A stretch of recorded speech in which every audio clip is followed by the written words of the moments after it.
Welcome to the Bold North Breakdown, everyone. It's me, Glen Ritter. Welcome back. Look forward to having a great show for everybody today. We're going to talk a little bit about Vikings just because I have to always talk a little bit about the Vikings just because the season, even though the season is over, the news never stops for the Vikings. So we're going to talk a little bit about the Vikings today. Going to talk about the Wolves. We're going to go into that a bit, really to touch base about how the team is doing. I'm really disappointed in how they're playing this year. The Karl Anthony Towns, Julius Randle, Dante DiVincenzo trade has not worked out very well for the Vikings. I really want to dig into that. As I mentioned in last week's show at the end, I was going to be going to the Minnesota State Mankato hockey game that weekend, and my son's actually going to join me today at some point to talk about that. So that'll be part of the show. We're going to really have some fun talking about that because it was a great experience for me to sit in the student section, being around teenagers outside of the kid that was sitting behind us that was completely hammered and ended up throwing up barely after the game started. So that was that was kind of disgusting. But anyway, we'll talk about that. We're going to talk about the Gopher basketball team, both men's and women's. Last week I kind of called out the men's team for being not very good and not having any Big Ten wins. And in the time since then, they've won both games. They beat number 20 ranked Michigan in overtime on a buzzer beater by Dawson Garcia, which was fabulous to watch. And then last night they beat.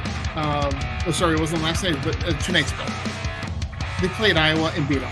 This is the first time that they've beaten Iowa in Iowa since 2015. 10 years of playing Iowa, and it never goes well for the Gophers. They pulled out a victory and won. So we're going to definitely talk about that. And then in addition to the Minnesota State Mankato hockey team, we're going to talk about kind of the playoff chances. I think right now they're the number 15 seed in the pairwise rankings for college hockey.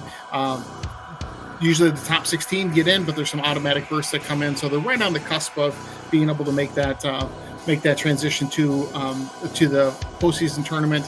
And then we're going to talk a little bit about the Twins offseason. There's something starting to pop up now, which is great. I'm hoping that some of these things start to come to fruition, that they actually make some moves. I'm not holding my breath though. I just know how the Twins operate. And if it means them giving up spending any additional money, probably not going to happen. But talk of a new owner potentially putting in a bid. Justin Ishbia, I believe is how his last name is pronounced. He's one of the owners, along with his brother Matt, of the Phoenix Suns. The one couple of hurdles to that. Number one, they are part owners of the Chicago White Sox. So in order for them to actually purchase the Twins, they will need to sell that ownership stake. I think it's 1 or 2% of the Chicago White Sox. But if that happens, great. Then we've got somebody that can step in and take over the ownership. He's hoping to have ownership kind of dialed in by opening day. So we'll see how that goes. Anyway, I'm going to take a word from our sponsors, and we'll be right back. Rise and shine. It's 4 a.m. The stars are still out. The sun is beneath the horizon, but it's time to punch in and go to work. The comfort of your warm-ups turns into the grinding out of your reps as the clinking and the clanking of the plates create a symphony of euphoria. There's no other feeling like it. Earn it, burn it, and take what's yours. IE Sports Radio has proudly partnered with Vital Apparel, a brand that not only fits great, but also promotes and donates to mental health research. Use our code IESR to get 15% off their comfortable and inspiring gym wear and help them on their amazing journey to support mental health. Go hard, take part in your iron therapy, and be strong. Because when your mental health is as strong as you are, there's no telling how far you'll go.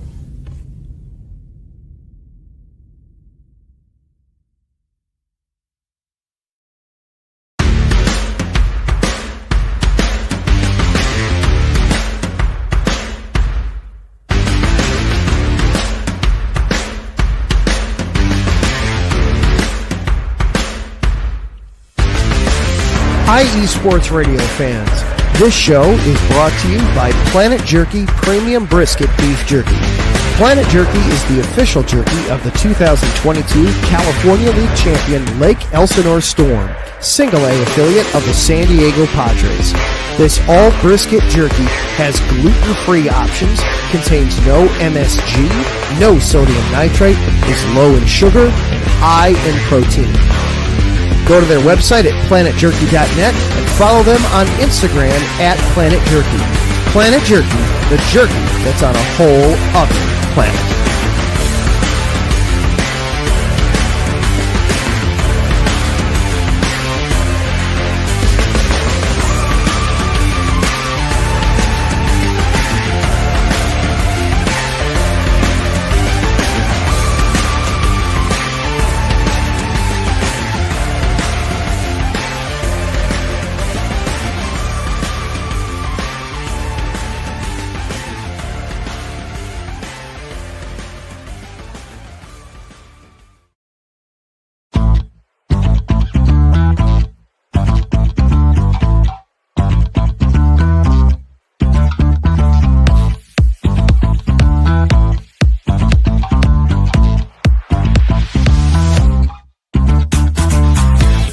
Hey there, IE Sports Radio fans. Be sure to check out our sponsor, Seal the Deal Wax Seals by Cecilia B. You just finished your very own wedding or baby shower invitations and you're looking for that extra special touch? Maybe you just wrote a letter to a relative or a friend and you want to add to their smile when they receive it. Then seal the deal with Cecilia's handmade sealing wax stamps for your invitations, letters, and gifts. You bring the deal, we'll bring the seal. You can find them on Instagram at sealthedeal_wax stamps and on Facebook, Seal the Deal Wax Seals.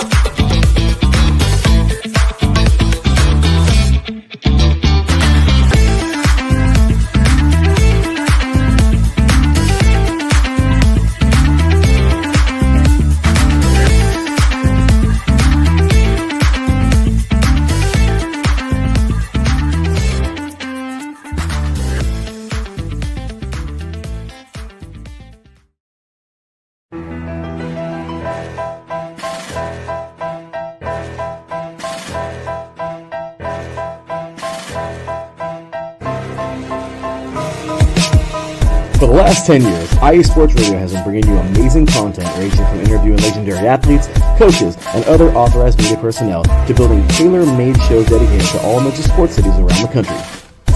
Make sure to follow us at IE Sports Radio on X, Instagram, Facebook, TikTok, and YouTube to keep up with the latest in sports and with all of our shows.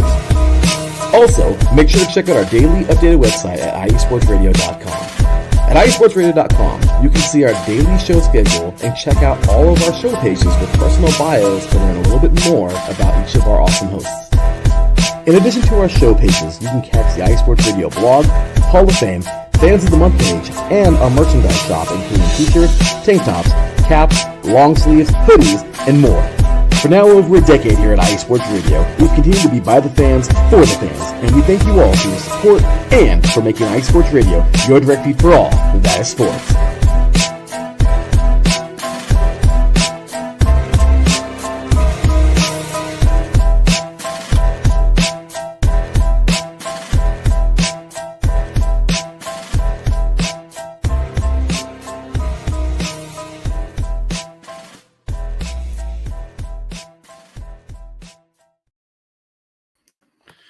Welcome back, everyone. This is the Bold North Breakdown here on IE Sports Radio, your direct feed for all that is sports. Definitely want to make sure to thank our sponsors again. Planet Jerky, Beef Jerky. I've just got some ordered that should be arriving here soon. So I'm going to be checking that out. We also have a new sponsor, Raw Nutrition. I've also been using their protein shakes in the morning, so it's a great thing to take into your body as you're working out. The Vital Apparel, again, for all those people with their New Year's resolutions to get more active, to get in better shape. There's a lot of great sponsors there, so please check them out. Again, all of those great sponsors And again, so thanks again for joining me here on the Bold North Breakdown here on IE Sports Radio. Again, your direct feed for all that is sports. Definitely, looking forward to talking to you guys a lot about things with the Vikings. With as things are coming up. This offseason, right? One of the big question marks in the offseason has been what's going on with the coaches. Like, are any of our coaches leaving? Is KOC going to get Kevin O'Connell going to get an extension because he's going into the last year of his contract? Is Brian Flores, as he interviewed for a few head coaching positions with the way he operated his defense this year, is he going to be getting an opportunity to go somewhere else and become a head coach again? It sounds like he's been through a few interviews with the Jets and Jaguars. The Jets, obviously, I'm sure everybody knows, hired Aaron Glenn yesterday or last night to be their new head coach.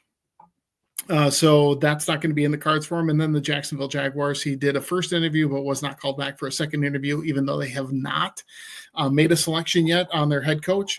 I know that there was one person in particular that they were looking at. I believe it was somebody from Tampa Bay who basically left and just went back home. So they, the Jacksonville Jaguars, actually fired their general manager as well. So Trent Baalke, who was supposed to have been safe after they let Doug Peterson go. But that's kind of a shaky situation. So I think Brian Flores dodged a bullet there and is going to be back here in Minnesota for another season as the defensive coordinator, which I'm very happy about. I'm excited to see what he can do with another year after this offseason.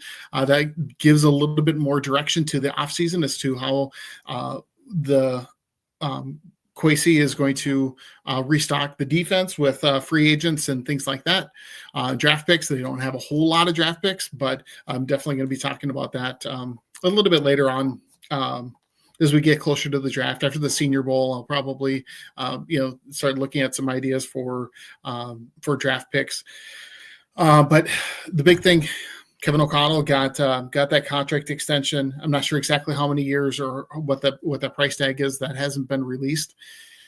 But the big thing is he's back. He's the first coach in Vikings history to have 2 13 win seasons ever, including Bud Grant, who is a legend.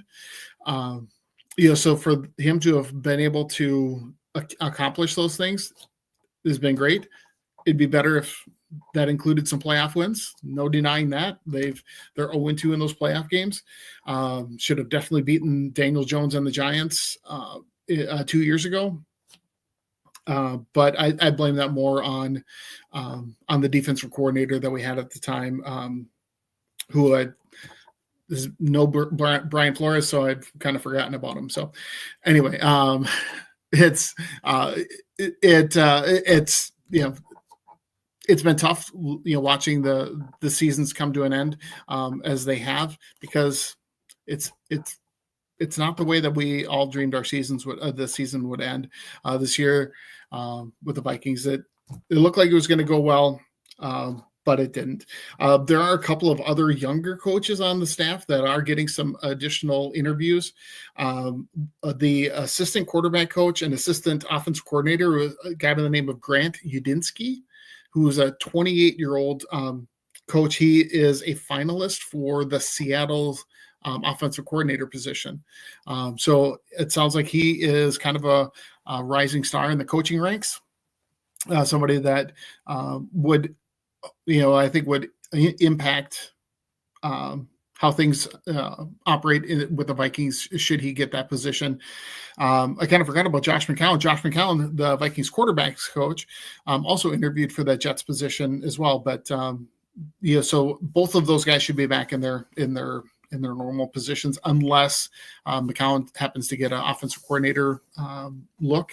But I don't see that happening. There hasn't been any steam about that. So I'm kind of hoping that he'll be back. It sounds like he's been doing a pretty good job between with coaching up Sam Darnold, helping KOC with those guys in the quarterback room, and then also helping with JJ McCarthy. I think Daniel Jones, really didn't get a chance to show much or anything at all, but he was active for that playoff game, and by all accounts, it sounds like he's been a good at helping bring those guys up to speed. He really brings that room together. So anyway, so good to have him back. Another person that could potentially be moving on from the Vikings assistant coaches is the DB's coach and passing game coordinator, Durante Jones, is being interviewed for the Chicago Bears defensive coordinator position. So he is somebody that last year, I believe, was calling defensive plays during the preseason. So he definitely is somebody that the Vikings think very highly of, trying to give him a bunch of titles there. But he has done a pretty good job with the defensive backs, considering, it's kind of a patchwork group with Kyrie Jackson dying in the offseason. And then, last minute bringing in Stephon Gilmore. But, like I said, I think he's done a good job. I mean, the number of interceptions that the Vikings had this year, the number of takeaways, I think a lot of that is the collective coaching by all of those guys, between not just Brian Flores. He's great with the schemes, but some of the little technique pieces of punching out balls. I can't even remember how many forced fumbles the defensive backs forced. I know that Byron Murphy had at least one or two. Cam Bynum had a couple. Harrison Smith is a legend, and so he always kind of is a great tackler and forces out some balls too. But they had a good number of interceptions. Byron Murphy had 6 interceptions this year. So having Flores back is going to be a huge bonus for us Vikings fans. Really looking forward to seeing what the next steps will be. Like I said, I'll kind of talk more about the Vikings once the Senior Bowl rolls around. So that's it's the last weekend in January. So the weekend before the Super Bowl, we'll talk some more about some of those things at that point. But next, I really want to just dive into the Wolves discussion.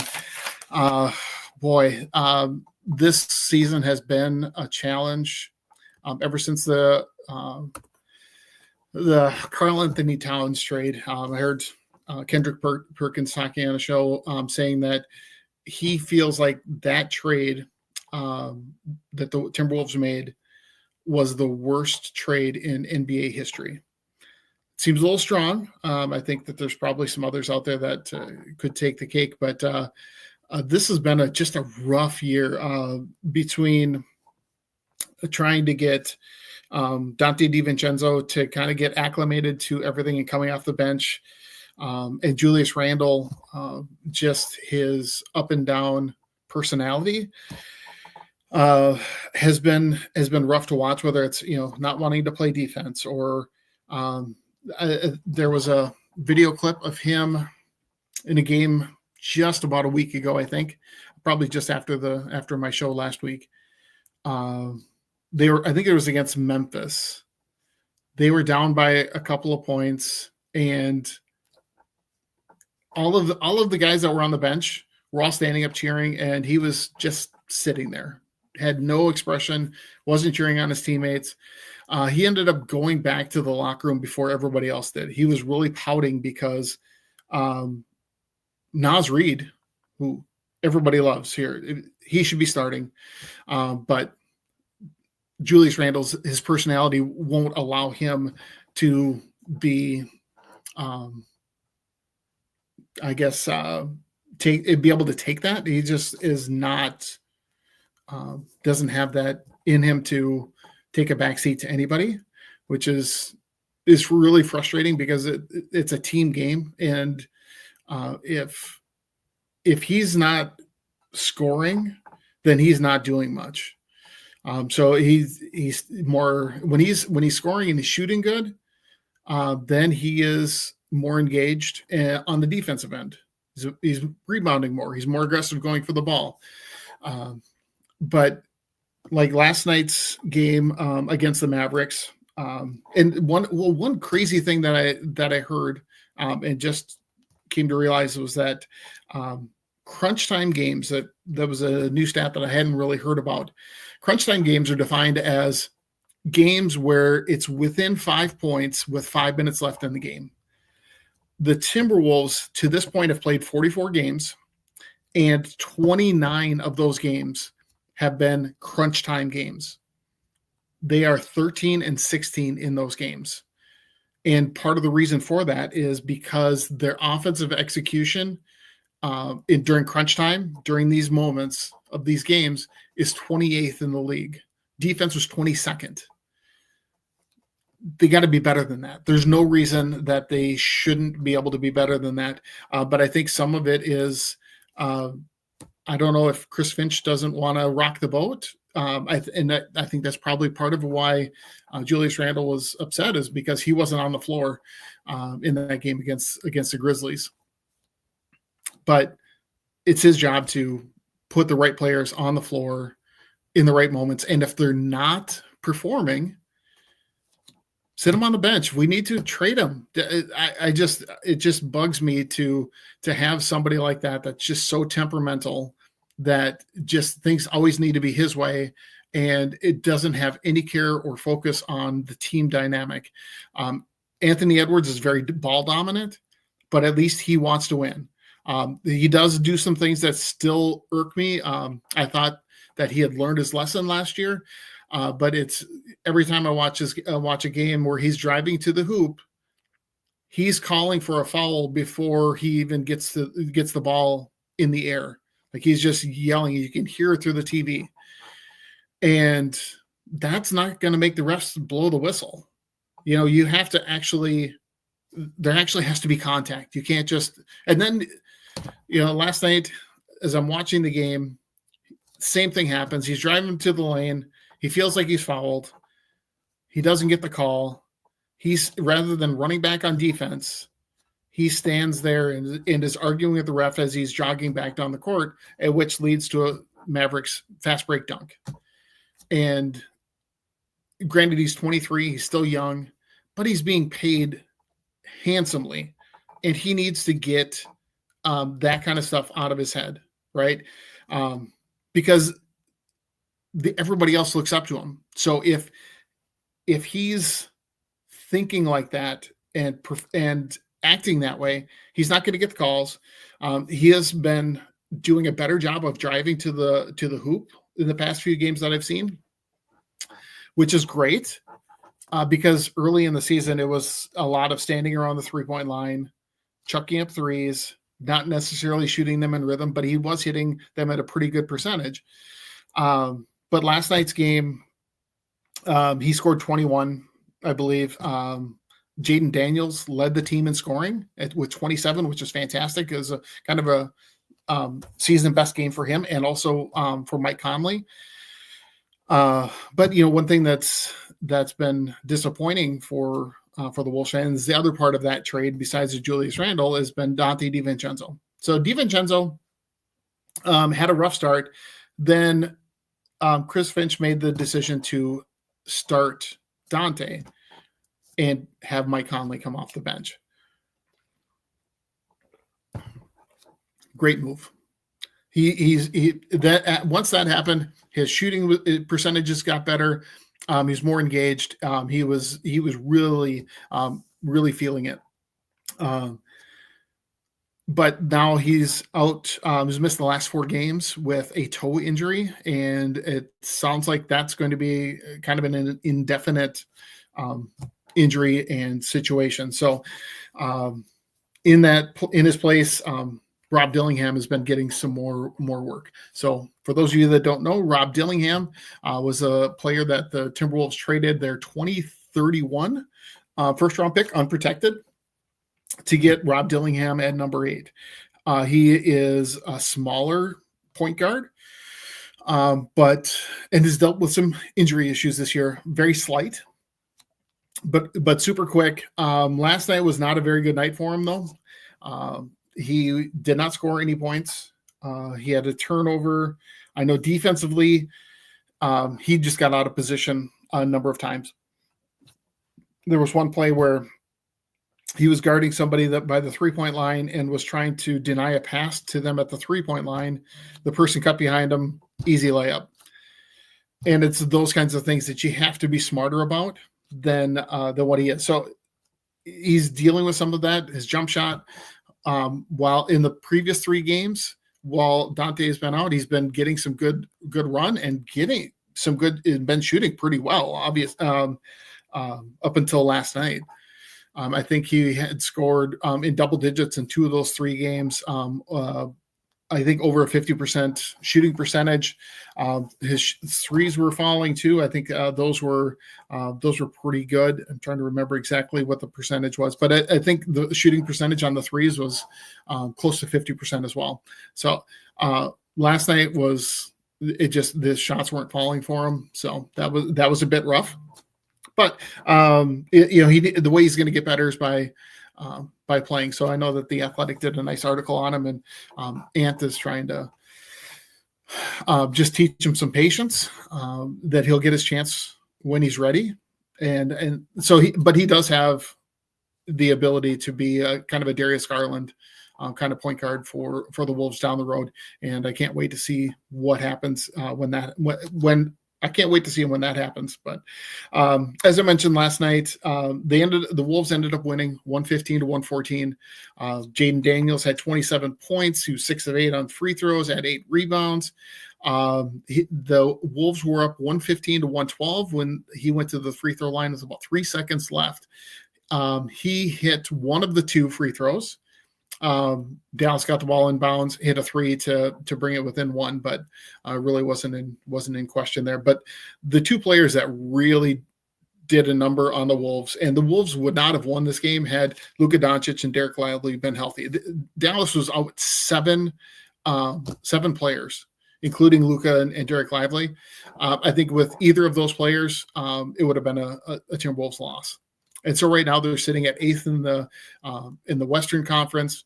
They have the tiebreaker over the Mavericks. So the Mavericks are technically in 9th place right now. So the tiebreaker could be, it's in their back pocket should they be in a tiebreaker situation at the end of the year. But until they can figure out how to shut down Kyrie and PJ Washington, I don't know that they're going to be able to do that. I mean, Kyrie had 36 points. PJ Washington had 30. Those guys are just hard for the Wolves to contain.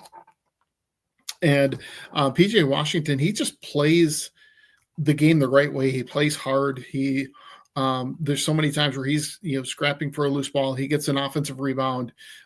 He's always in the right spot at the right time, just to make plays.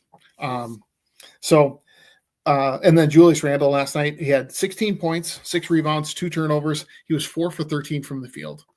For somebody that wants to be that number 2 player for the Wolves, he needs to perform better than that, have more consistency.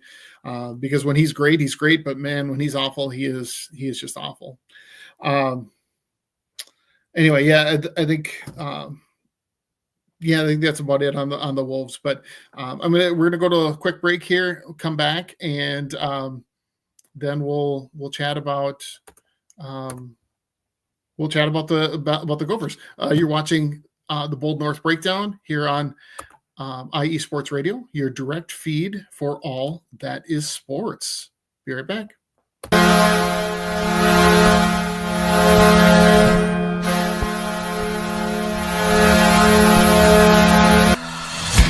Hockey fans, I'm Adam Kernan. And I'm Zach Puplis.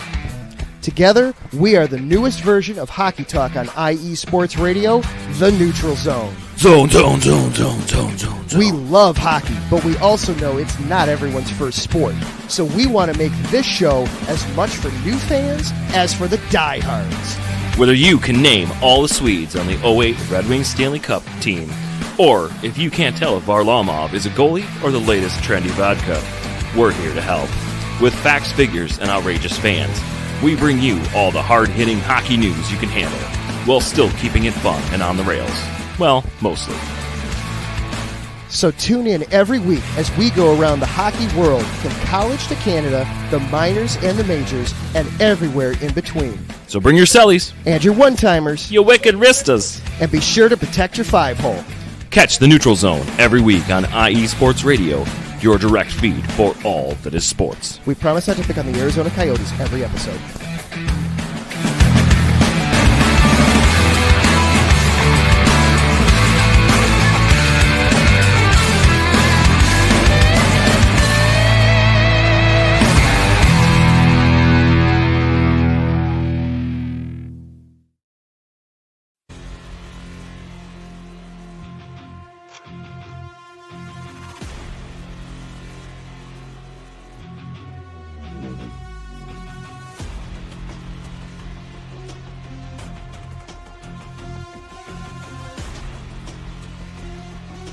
What's up, Pittsburgh? This is Ralph Calise, the host of the Injury Report on IE Sports Radio, your direct feed for all that is sports. Are you that passionate diehard Steelers, Penguins, Pirates, or just a Pittsburgh sports fan? Then please join me on the Injury Report every Tuesday on IE Sports Radio, the direct feed for all that is sports, and I will update you on all that's black and gold, have you telling your Pittsburgh fans and friends what's up with Pittsburgh sports. Tune in Tuesday with me, Ralph Calise, the Injury Report on IE Sports Radio, your direct feed for all that is sports. Let's go!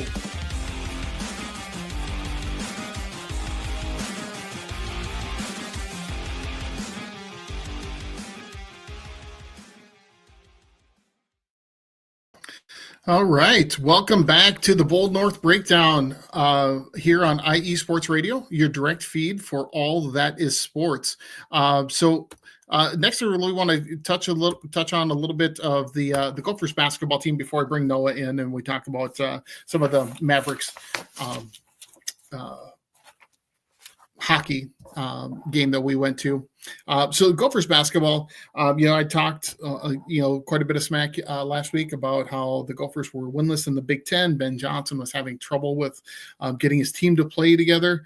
Well, over this past week, they knocked off Michigan, who was ranked, I think, number 20 in the nation. In overtime, buzzer beater, 84-81.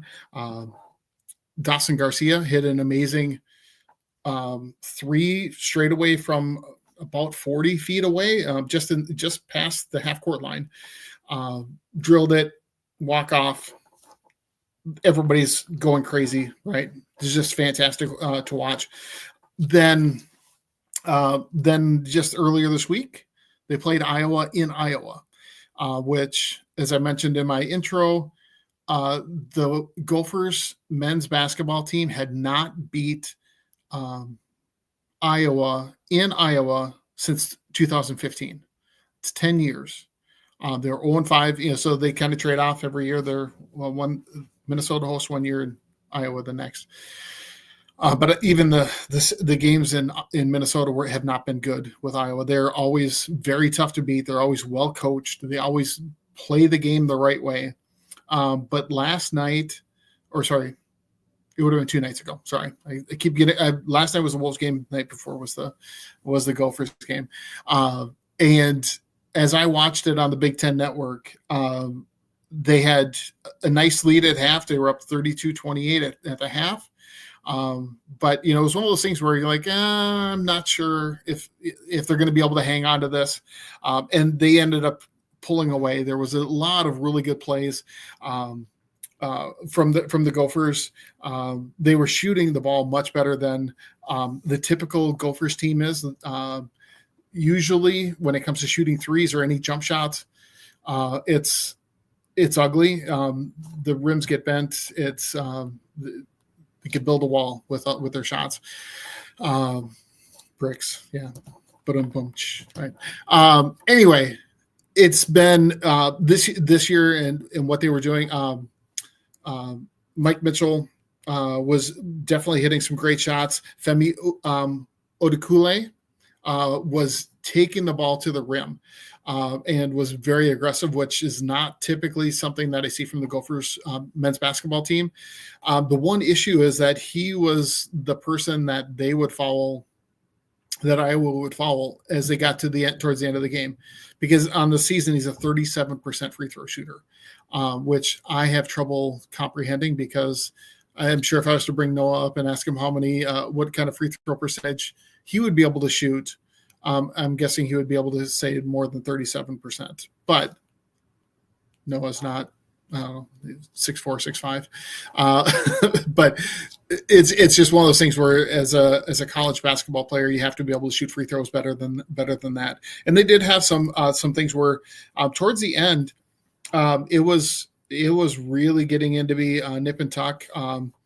I do have to say too, and for anybody that wasn't watching the game on the Big Ten Network, when they went to commercial late in the second half, there was a male cheerleader that, as they were doing a tumbling routine, landed awkwardly, landed on his head or something, and he had to be stretchered off. So there was a time, a normal media timeout that became about a 5-minute break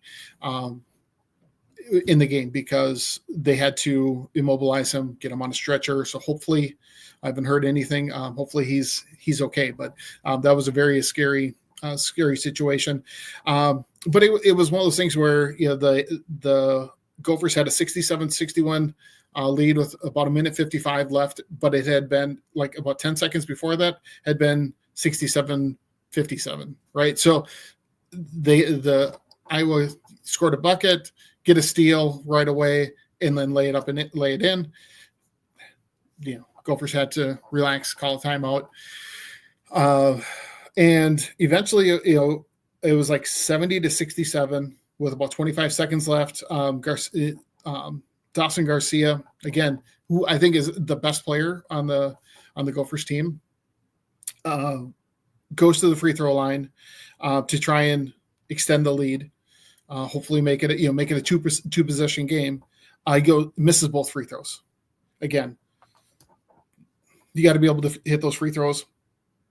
For somebody that can hit a 40 footer as time's expiring, you'd hope that he'd be able to hit at least one of those two free throws to make it a two possession game. Didn't do it. Iowa gets the ball back, gets it inbounds. They miss a shot.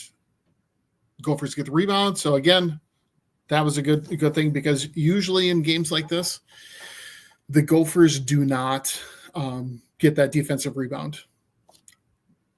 On Tuesday night, they did, which was great. So they got that with 10.8 seconds left. They fouled Frank Mitchell. So there's two Mitchells on the team. So Frank Mitchell, who's a big guy, definitely somebody that really plays well in the post, gets fouled. He's a 36% free throw shooter, ends up hitting both free throws to make it 72-67. Iowa misses their shot. And that was the final, 72-67. It was fantastic to watch. Again, not a game that I usually see from the Gophers, especially going against Iowa. As I mentioned last week, though, too, I also wanted to just touch on the women's basketball team here for Minnesota. They are fantastic. They've also played on, I think they played last night, actually, now that I think about it. They played Michigan as well. They ended up losing 70-65, but they're still 17-3 on the season. The last week's collegiate polls, they were number 24 in the coaches poll and number 23 in the AP poll. So being ranked been the first time since 2019. So even though they lost and they might slip out of the top 25, they are a relevant team, which has been it's been a little bit of time since they've been like that. So definitely looking forward to seeing what they can do here coming up. At this point, though, I want to bring up my son Noah here, who wants to let's bring him up on the stage. How you doing, Noah? I'm good. How are you? Great. Thanks for joining me. Yeah, thanks for having me. Talking to everybody about the show or the game we went to on Friday night. I drove down to Mankato. Noah's a student at Minnesota State Mankato, and so we went to the hockey game, the men's hockey game, as they were playing Michigan Tech, and it was awesome. It was a great time. We were sitting in the student section, so Noah's like teaching me all the cheers that they do and the taunting the opposing goaltender and all this stuff. They ended up winning 5-2. It was just fantastic. A fantastic experience. I did end up getting I've got a Minnesota Mavericks shirt on underneath my Wolves jersey here, but so definitely repping them. Noah, what were some of your thoughts on the game? Yeah, so as you said, 5-2 win. It's great to have at home. Atmosphere was electric, and that's how it's been in Mankato. Not really much to do here besides watch some good Division I hockey. But I've been following them all year, ever since coming here as a freshman, and they're good. As a college in Minnesota, playing hockey, we're often shadowed, by the Minnesota Golden Gophers, the St. Cloud Huskies. But I will tell you that this is a good hockey team. This team has a lot of potential, and I think that they have the potential to be in the postseason this year, maybe even to the Frozen Four. Who knows? But this is a great team. Yeah, and I know one player that I learned about. One player that I knew was there is Rhett Pitlick.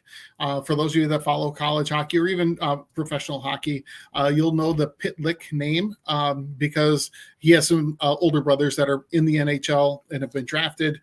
He played at the University of Minnesota and transferred to Mankato this year. Has definitely been a pretty good player for them. Wouldn't you say, Noah? Yeah. Ever since he transferred, I've kind of seen a shift in this organization to be a lot better. He's leading the team in points, goals, assists, leading the CCHA, the division that the Mavericks are in. He's been great this year. And actually just this week, him and junior goaltender Alex Tracy were nominated by the Mavericks for the Hobie Baker Award, which is given to the best college player in all of hockey. And it's fan voting. I highly suggest you to vote, at least for Rhett Pitlick. He could certainly make a good competition for that, as he's just been electric in Mankato. Yeah, you brought up Alex Tracy, who, again, mentioned as the goaltender. He definitely was awesome on Friday night. And then Saturday, Noah, you went to the game, and there they lost 1-0 to Michigan Tech again in overtime, right? Yes, they did. I was also there. It wasn't as electrifying as Friday, but there was definitely a shift that I could tell. Mankato, the Mavericks, they played with such intensity on Friday night, and it just didn't transfer over to Saturday. And that's just kind of how it goes. But they'll pick it up eventually. Next week or this weekend even. I'm expecting them to kind of bounce back and play a lot like they did on Fridays. That's how they normally play. Okay. Yeah. And so, as I mentioned at the beginning of my show, so they're ranked number 15 in the pairwise rankings for NCAA, the NCAA tournament. And we know that only 16 teams get in. What do you think their odds are of making that? Do you know what their schedule is for the rest of the season? Because right now they're ahead of St. Cloud State in those rankings, and I would love to see Mankato make it if that means St. Cloud is not able to get in. Yeah, for the rest of the schedule, it looks like an easier opponent. We're not scheduled to face any ranked opponents. That could change as if those teams play better. Set to play a lot more divisional opponents. And I personally think that our rankings are a little bit lower than they should be. Beat Michigan earlier, right in the start of the year, and they're still in the top 10 despite losing more games than the Mavericks. and we also beat North Dakota, who were ranked above us as well. I think that the Mavericks could be a lot higher, and we're kind of maybe given a stern demotion just for losing one game in overtime last weekend. Okay. Yeah. You mentioned the Michigan game. I kind of forgot about that. So they played Michigan at Mankato and beat them? They played in Michigan. They played in Michigan. Okay. Mm-hmm. Okay. But do you know what? I didn't look to see what Michigan is ranked in their in the NCAA rankings, but still Michigan is a pretty good, really good program. So that's a huge win for them. So yeah, looking forward to seeing if they can make that NCAA tournament.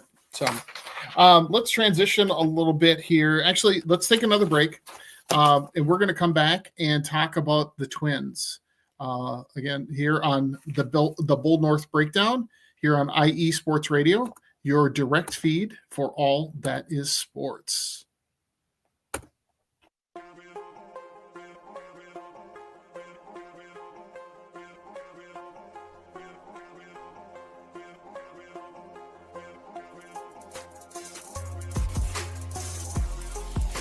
Hello, ladies and sinners. Hello, sports fans around the world.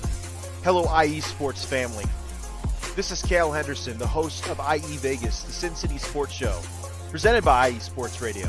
If you folks are interested in sports in the Vegas area, if you're wanting to have a blast for 1 hour every Tuesday night from 7 p.m. Pacific Standard Time to 8 p.m. Pacific Standard Time, this is a show built for the Vegas sports fans, where we feature the Las Vegas Raiders, the Las Vegas Golden Knights, the Las Vegas Aces, and the University of Las Vegas, Nevada Rebels. Hopefully, fingers crossed, MLB team coming soon. Either way, if you folks are looking to have a blast for 1 hour each and every week, tune in Tuesday, 7 p.m. Pacific Standard Time to 8 p.m. Pacific Standard Time. If you folks are interested in Vegas sports news, go to our Twitter at SinCities_IESR, and you can speak with me, the host, Cale Henderson, at Cale_Henderson on Twitter at any time. Be happy to reply. Always willing to reach out to our fans. Again, the Sin City Sports Show, presented by IE Sports Radio, your direct feed for all that is sports.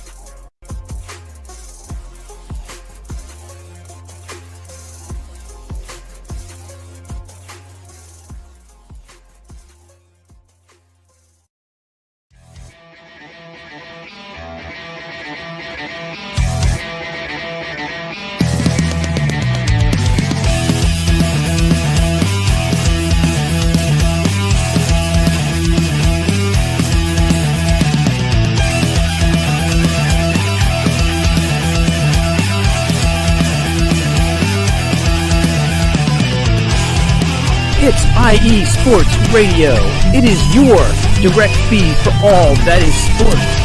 It is Philly Sports Talk with Cash and Chris every Tuesday night right here on IE Sports Radio, your direct feed for all that is sports. Philly Sports Talk with Cash and Chris is the most comprehensive view on Philadelphia sports exclusively right here on IE Sports Radio. You know what it is, your direct feed for all that is sports. Tuesday night, IE Sports Radio, Philly Sports Talk with Cash and Chris.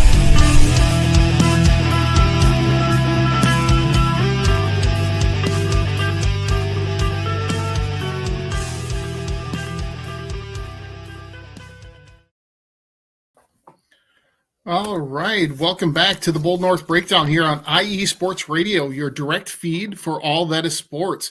Make sure you check out those shows that you've seen today. The Neutral Zone, Yinzer reporting with Pittsburgh, Sin City, and Philly Sports. A lot of great shows there. We've got shows all across the country here on the IE Sports Radio Network. We've got a lot of fun stuff going on. This coming Super Bowl, we are going to be having a kind of a round robin, I guess, or a kind of a marathon of shows. We're going to start at 10 a.m. Eastern time, 7 o'clock Pacific, and everybody's going to be running some shows for an hour. A lot of people jumping in and out. I'm not going to be able to host a show, but I'm hoping to jump on with somebody during that time. But you can find all of our shows on X, on Facebook. We're on Instagram. We're anywhere you find podcasts, you'll be able to find the IE Sports Radio Network. My title is, or spot is, on X. You can follow me at boldnorth_IESR for additional information about the Minnesota area sports. So let's see. We want to go back to the Twins. Let's talk some Twins, just because I've not been very happy with how they've really been operating the team lately. It's been one of those things where it's like, just sell the team already. Well, it sounds like somebody is very interested in purchasing the Twins. Great news, because then hopefully you can invest in the team a little bit differently. The person who wants to purchase the Twins is a person by the name of Justin Ishbia, I believe is how his last name is pronounced. He is one of, with his brother Matt, they own the Phoenix Suns. So when they took over ownership of the Suns, one of the first things that they did was to trade for Kevin Durant. So wanting it, I definitely would love to have a team that have an ownership group that wants to invest in the team, that thinks of the team as the way the fans do, because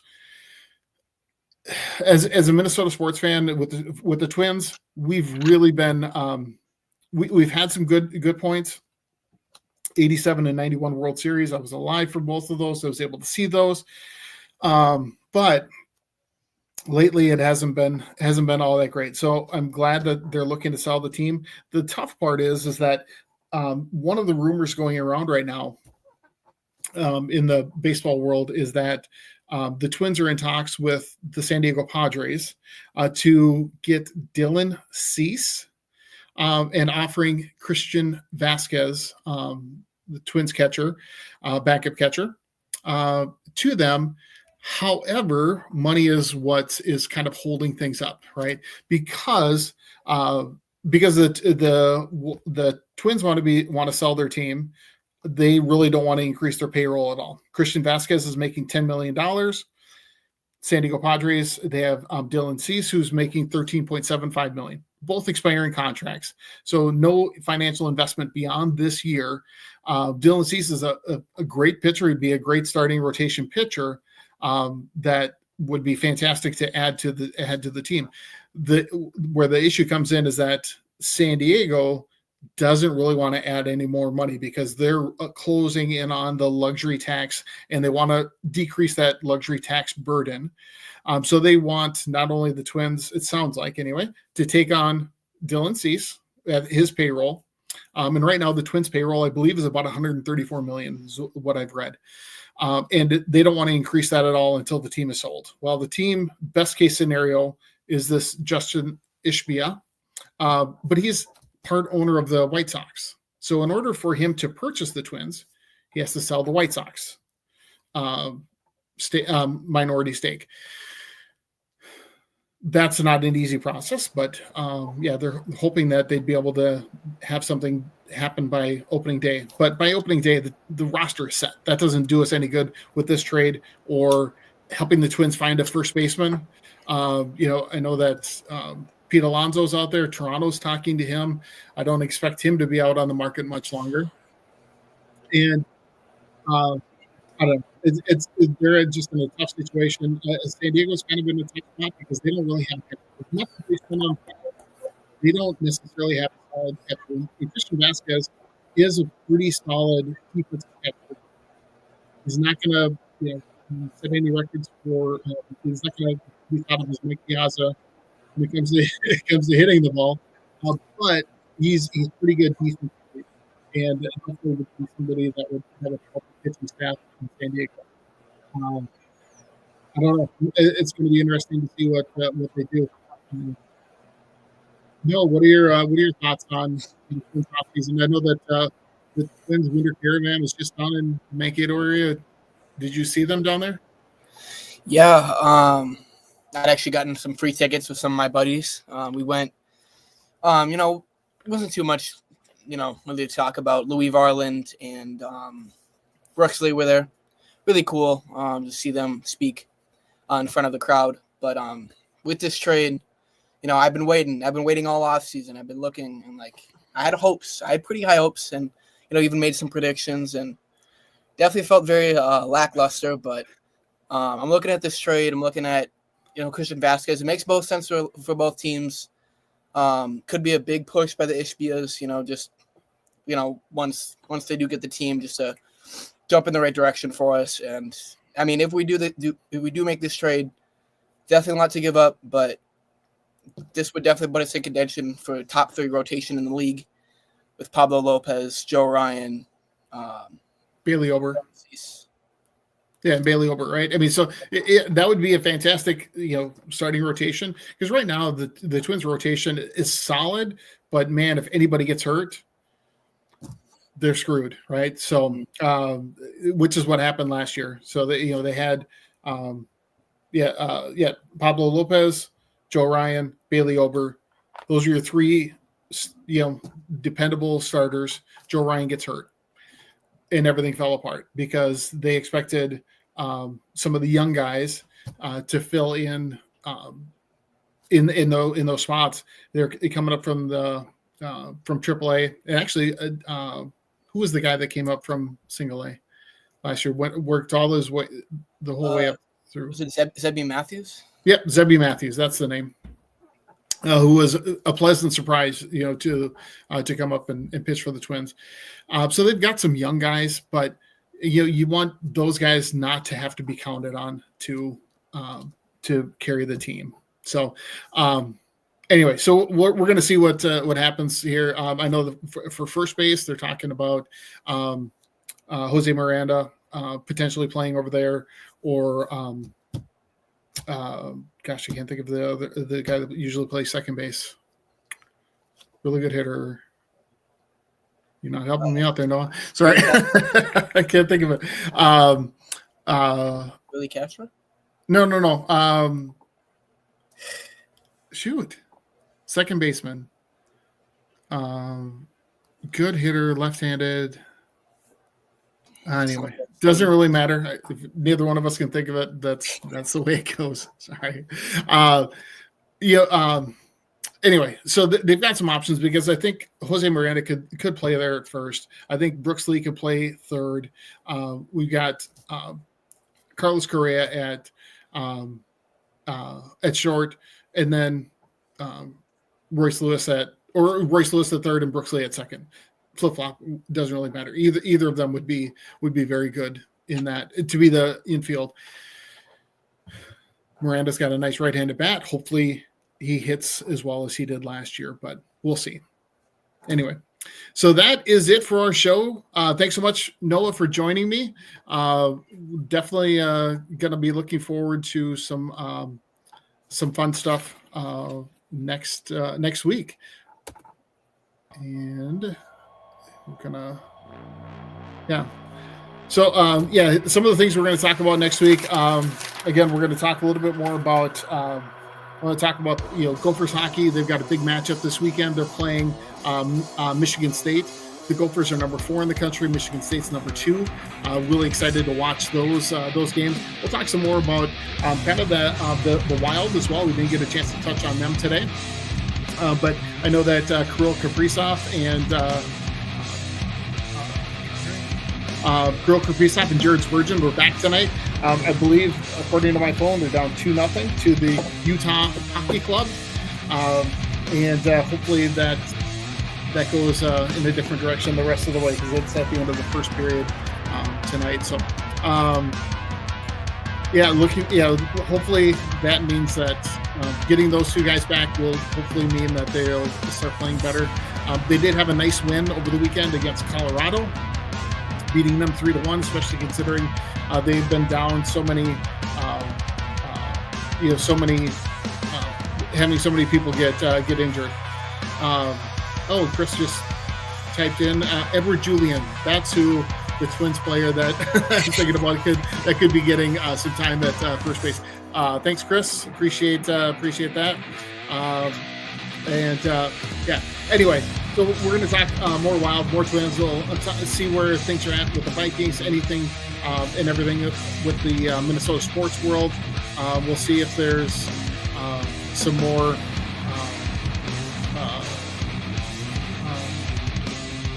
anything that pops up in this world of sports over this next week. We'll see if any of those coaches, assistant coaches, leave. And if so, we'll see who takes their place.